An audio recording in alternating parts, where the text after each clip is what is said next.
जय मसीह की वीडियो। आज हम एक ऐसे विषय पर बात करने जा रहे हैं जो सदियों से लोगों के मन में जिज्ञासा का विषय रहा है।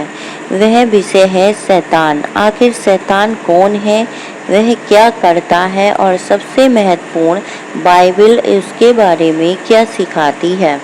बहुत से लोग शैतान के नाम से डर जाते हैं। फिल्मों, कहानियों और कल्पनाओं में उनके बारे में अनेक धारणाएं बना दी गई हैं, लेकिन एक मसीह विश्वासी के रूप में हमारा आधार लोगों की बातें नहीं बल्कि परमेश्वर का वचन होना चाहिए। इसलिए आइए जानें कि बाइबल वास्तव में क्या सिखाती है। बाइबल के अनुसार शैतान परमेश्वर का विरोधी है।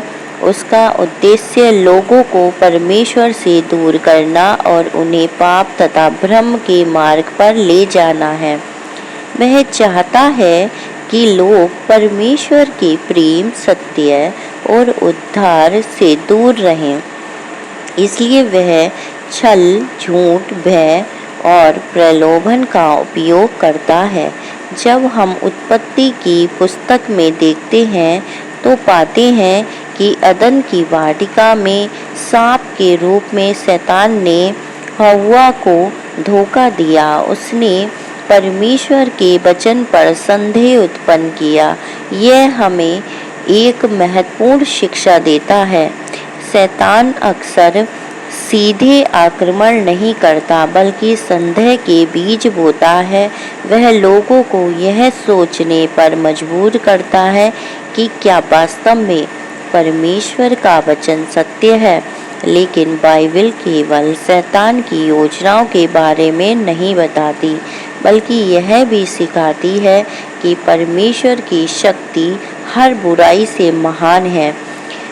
यही कारण है कि हमें भयभीत होने की आवश्यकता नहीं है।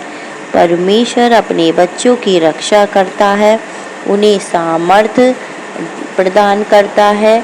नए नियम में हम पढ़ते हैं कि यीशु मसीह जंगल में परीक्षा में डाले गए। शैतान ने उन्हें बहकाने का प्रयास किया, लेकिन हर बार यीशु ने परमेश्वर के वचन से उत्तर दिया।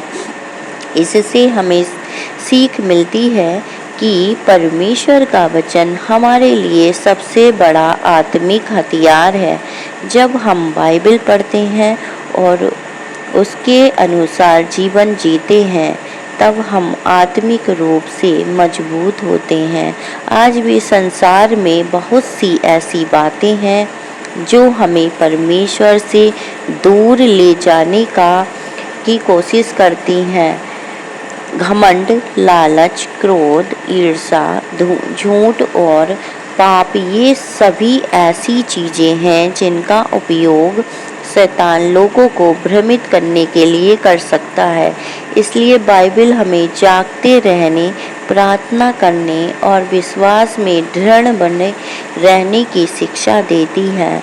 एक बात हमेशा याद रखिए, शैतान का लक्ष्य आपका ध्यान परमेश्वर से हटाना है, लेकिन परमेश्वर का उद्देश्य आपको अपने प्रेम की ओर ले जाना है। जब हम प्रार्थना करते हैं, परमेश्वर पर भरोसा रखते हैं और उनके वचन का अध्ययन करते हैं, तब हमारा विश्वास मजबूत होता जाता है। यीशु मसीह इस संसार में इसलिए आए कि लोगों को उद्धार प्रदान करें।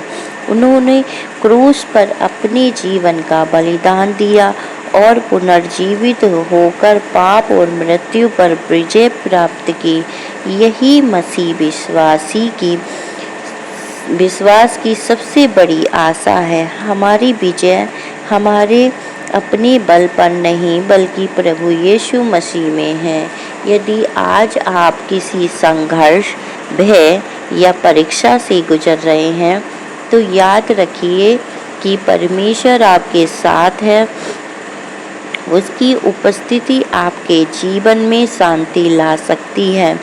उसका प्रेम किसी भी अंधकार से बड़ा है और उसकी शक्ति किसी भी बुराई से महान है। इसलिए अपना ध्यान भय पर नहीं बल्कि परमेश्वर पर केंद्रित कीजिए। उसके वादों पर भरोसा रखिए। वह विश्वास योग्य है और अपने लोगों को कभी नहीं छोड़ता। आइए अब हम सब मिलकर प्रार्थना करें। हे स्वर्गीय पिता, हम आपके पवित्र नाम की स्तुति और धन्यवाद करते हैं। धन्यवाद कि आपने हमें अपना वचन दिया जो हमारे जीवन के लिए प्रकाश और मार्गदर्शन है। प्रभु, हम स्वीकार करते हैं कि कई बार हम भय, संदेह और प्रलोभनों का सामना करते हैं। ऐसे समय में हमें अपनी सामर्थ्य और बुद्धि प्रदान कीजिए। हमारे हृदय और मन को सुरक्षित रखिए। हमें आपके साथ में दृढ़ बनाए रहने की शक्ति दीजिए। हे प्रभु यीशु, हमारे विश्वास को मजबूत कीजिए। हमें हर प्रकार की भय से मुक्त कीजिए और अपने प्रेम से भर दीजिए। हमारे परिवारों, मित्रों और इस संदेश को सुनने वाले प्रत्येक व्यक्ति पर अपनी कृपा बरसाइए। हमें ऐसा जीवन जीने में सहायता कीजिए जो आपको प्रसन्न करे। हमारे कदमों का मार्गदर्शन कीजिए और हमें अपने निकट बनाए रखिए। जब भी हम कमज़ोर पड़ें तब हमें अपनी उपस्थिति का अनुभव कराइए और हमें उठाकर आगे बढ़ाइए।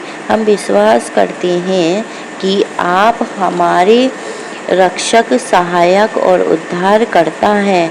कि आप हमारे रक्षक, सहायक और उद्धारकर्ता है। आपकी शांति हमारे हृदयों में बनी रहे और आपका प्रेम हमारे जीवन में प्रकट होता रहे। हम यह प्रार्थना प्रभु यीशु के नाम में मांगते हैं, आमीन। अगर किसी को भी प्रार्थना करवानी हो तो कमेंट में प्रेयर रिक्वेस्ट लिखें। हम सब मिलकर आपके लिए प्रार्थना करेंगे। God bless you all. Thanks for watching.